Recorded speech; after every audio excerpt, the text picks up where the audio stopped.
Dear friend who lives in the world beside mine, I am writing to you tonight. I want to tell you how it feels to live, where everything I touch is always for sale. I will not explain rules like a manual, because you will hear them in how my day moves. I hope you can walk with me for a while and see what I see. I am typing from a small desk that I may or may not still own by the time you read this. The price I set for it is in the corner of my screen, like a tiny heartbeat. If someone pays that price, the desk leaves my life as quietly as a tab closing. I promise I am not being dramatic. This is simply how our world keeps everything moving. Movement can feel like freedom, and it can feel like a small storm in the chest. Every morning I pick a number for the things I care about. The number is what I think they are worth, and what I am willing to pay to say that aloud. If I pick a high number, I pay more each day for the right to keep saying it. If I pick a low number, I pay less and risk losing the thing when someone else agrees to buy it. I live in the thin space between those two winds. It makes honesty a daily muscle rather than a once-in-a-while speech. When I price my tea mug, I ask how much of my morning it really holds. The mug has a chipped lip and a silly line of paint that looks like a smile after rain. I used to set it low because I wanted to act brave. That is how I lost it to a neighbor who loves chipped things. I was not angry because I had set the price myself. Still, I felt a pang in a place behind my ribs where old stories sit. That night I learned that grief can be the shadow of choice, rather than the shadow of theft. The next day I set a steadier price for the new mug and accepted the daily cost with calm breath.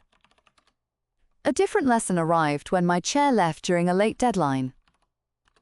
I had been cheap about the chair because I thought I could stand for an hour. The buyer was quick and the handoff was instant. I finished the mix while kneeling and laughed out loud at myself.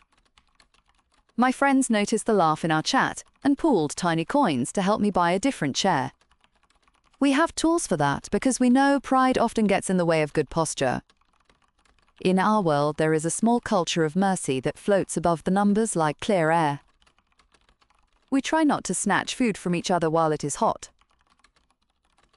We try not to take a balcony during the last minutes of a sunset unless the price is set to invite that.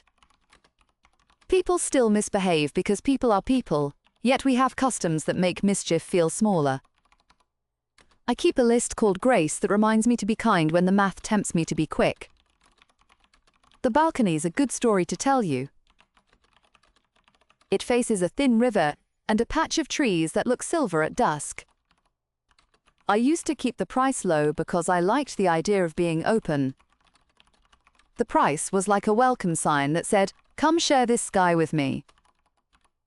Then a stranger bought the balcony during a thunderhead that was rare and blue. I watched the ownership line flip while the clouds stacked like pages. I felt petty for a few minutes and then I breathed through it. The stranger turned out to be a choir teacher who wanted a place to practice with her small group. She set a schedule that left me a free hour at dawn and gifted me the first Monday of every month. That was how I learned that loss can bend into gift when a community has good hinges. I keep that sentence near me when I price little things like my pen. I am a sound designer by trade and a collector of quiet by temperament. I work with short tones that I stitch into scenes for indie creators. A few months ago, I put a loop online at a low number because I wanted it to travel. It did travel, and the stream was wide and joyful. The daily cost climbed with that reach, and I felt like a swimmer in a fast river. I did not drown because people who used the loop joined a small common fund that eases the weight. We call those funds a shoulder because they let you lean for a while without falling. I love that about our world because it turns envy into a chance to help. When someone prices a poem too low and it sings across town, we lift a part of the load together. The help is not pity. It is a way to say that music belongs to days, and days belong to all of us a little bit. I also love how our world makes me speak my feelings with numbers I can defend. When I love a tool, I set a number that says I will work to keep it. When I only like a tool, I set a number that says I can let it move on with grace. The habit has changed how I talk to people I care about. I try to say what I can carry and what I cannot carry. I try to price my time with honesty so I do not make empty promises. It sounds cold when I write it this flat, but in practice it feels warm and clear. Clarity is a kind of tenderness we learn by paying for it a little every day. Not everything is soft like that. There are people who play close to the edge of the rules and call it clever. They set low public numbers and whisper higher private ones to friends. Regulators listen for that and bring sunlight when they can. Sunlight works better than scolding, in my experience. We also have rescue buttons for shock moments. If a hospital needs a device at once, a pause flows through the system like a clean note. The pause says that life is worth more than any number on a screen. Most people agree and breathe easier when they hear the pause arrive. Names can be tricky in our world because they are also things we set numbers on. My handle is a soft phrase from a lullaby I grew up with. I keep it priced higher than my coat because it carries my work and my friends use it to find me. There are protections that cap how fast a name can be pulled from someone. There are grace windows for harassment so bad actors cannot flip a name to isolate a person. The caps make the room feel safer without turning the floor into glue. Safety without glue is our constant design puzzle. Sometimes we solve it with rules, and sometimes we solve it with manners. I like manners more, because they scale faster than courts. I also like humor as a safety rope. A friend of mine priced his lunch at a silly number to stop co-workers from heroic mischief. The note on his meal read, "Kind people, please do not buy my sandwich during my call." The office laughed, and the sandwich survived. You would fit in with that group because you love gentle jokes that work in a pinch. I have not told you how this world broke me open last winter. My mother kept a small wooden box that held 2 letters and a seashell. When she died, the box became mine with a price set to the lowest number the system allows. I thought no one would ever touch it at that level because it looked like trash to anyone else. A dealer in old stationery bought it the week after, and I sat on the floor feeling hollow. Had to call him and ask to see it once more. He was kind and offered to sell it back at a fair number, and I learned what the box was worth to me by saying yes. I raised money by selling 3 other things I had not noticed I was hoarding. I cried a little and felt like a tree after pruning. I learned that love is not a way to keep the world from moving. Love is a way to move with it without losing yourself. Some days I still set numbers too low on things that matter. Some days I give myself mercy by setting them high and paying the price to rest my heart. Both days feel honest when I tell the truth about why I choose them. I once dated someone who treated the system like a sport. He would scan a cafe and buy a row of lamps for an hour, just to see who noticed. I did not like that game, because strangers live inside those lamps. We ended the romance without drama, because the numbers told us we valued different things. He now runs lively bidding parties that I sometimes attend with earplugs. We nod at each other and share a pastry in peace. There is another story I want to share with you because it keeps me humble. A choir teacher kept buying my balcony at strange hours and leaving it open for students. I set my price a little higher in annoyance and then lowered it after I heard them sing. The sound on the river made the leaves feel like instruments.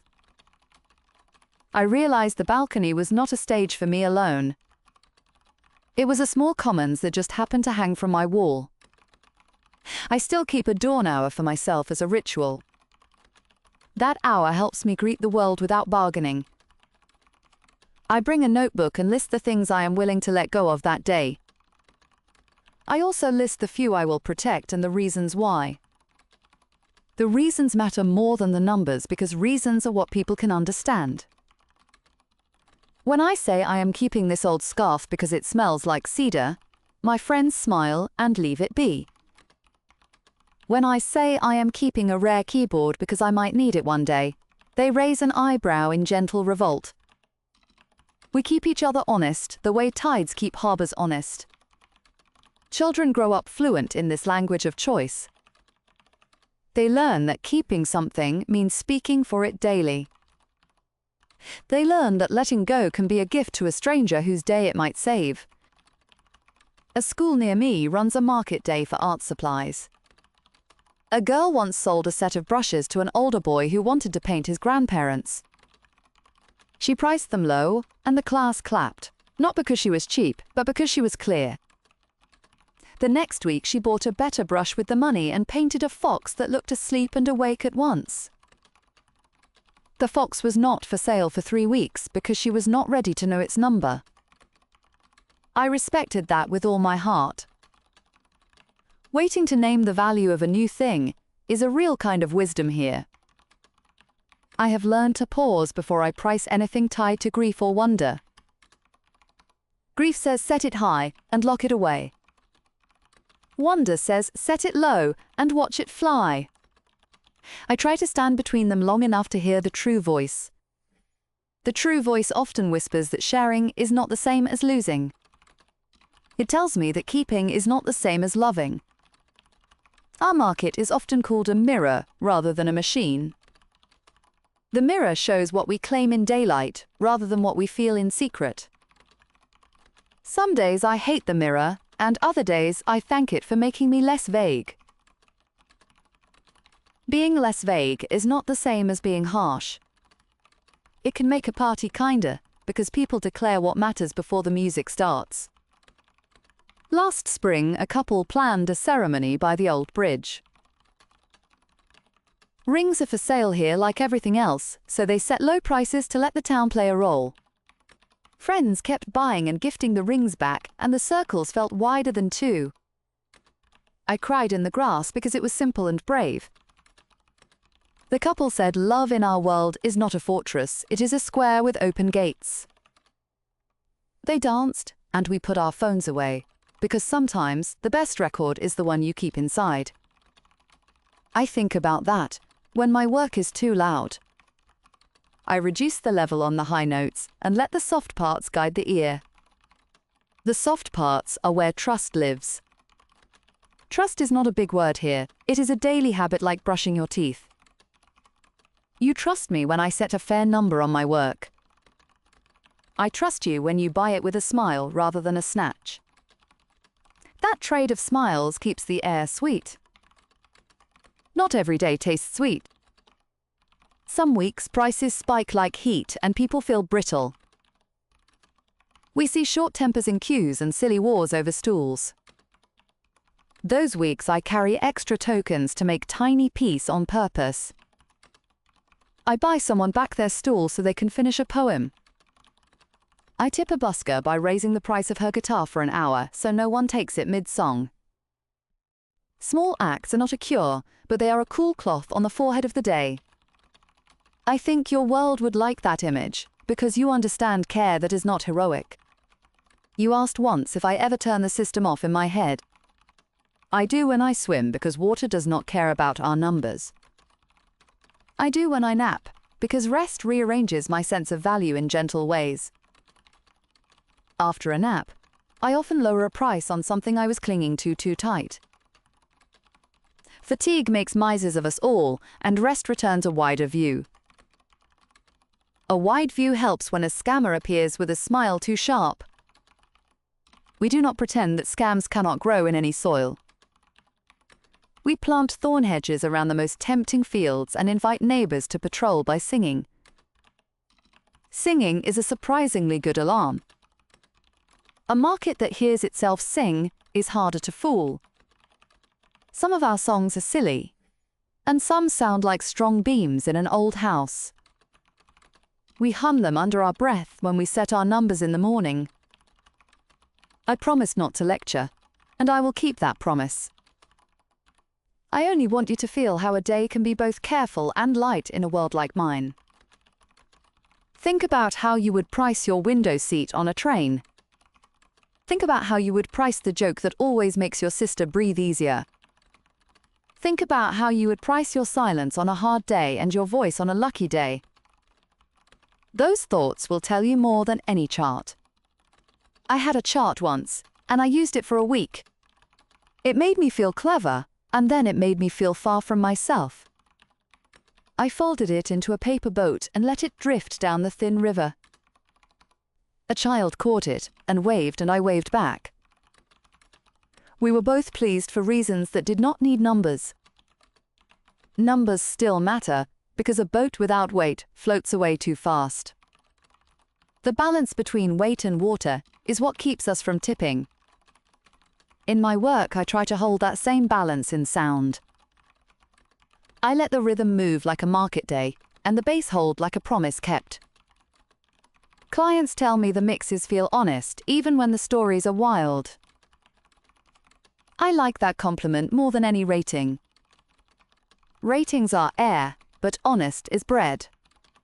The balcony story needs a finish, and I owe you that. A month after the choir teacher arrived, a buyer with deep pockets wanted the balcony full-time. He sent a neat note and a neat payment and waited for me to raise the number in panic. I sat for an hour and watched the trees show me their simple hands. Then I lowered the number by a fraction and wrote to the choir teacher about a plan. The plan was to let the buyer take 3 evenings, to let the choir take weekends, and to keep the dawn hour as a small flame for myself. We all agreed, and then we added a 4th group of gardeners who wanted to grow mint in shallow pots. Now the balcony smells like tea and songs, and I have never slept better.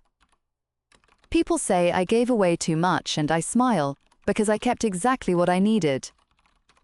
I kept a place for first light, which is where my courage wakes up.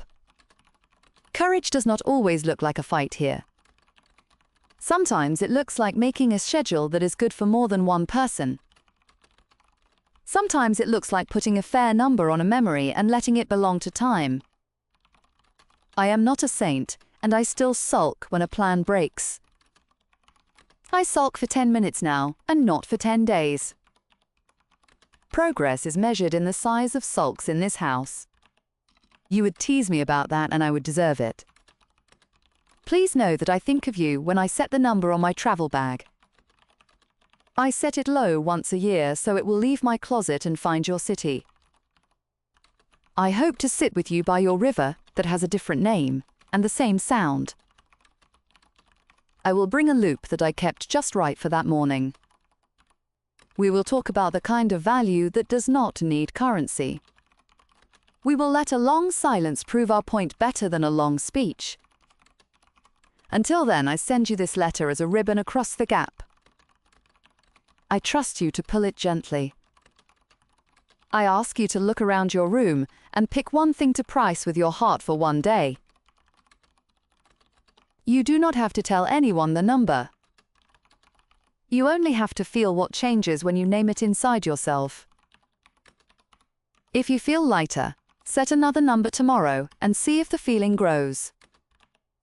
If you feel tight, take a walk and set nothing for a while. A walk resets the inner meter in ways no lesson can.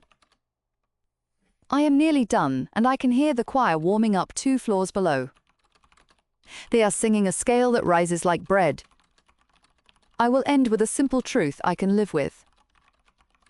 Everything I keep is something I speak for, and everything I let go is something I bless. Blessings are not a tax here, they are a choice to be gentle. Gentleness is worth more than anything I have priced this week. From your friend who lives in the world next to yours. Thank you for staying with my letter all the way to the last line. If you enjoyed this message, please tap like because it helps more friends find this channel. Please subscribe so you will not miss the next voice from the world beside mine.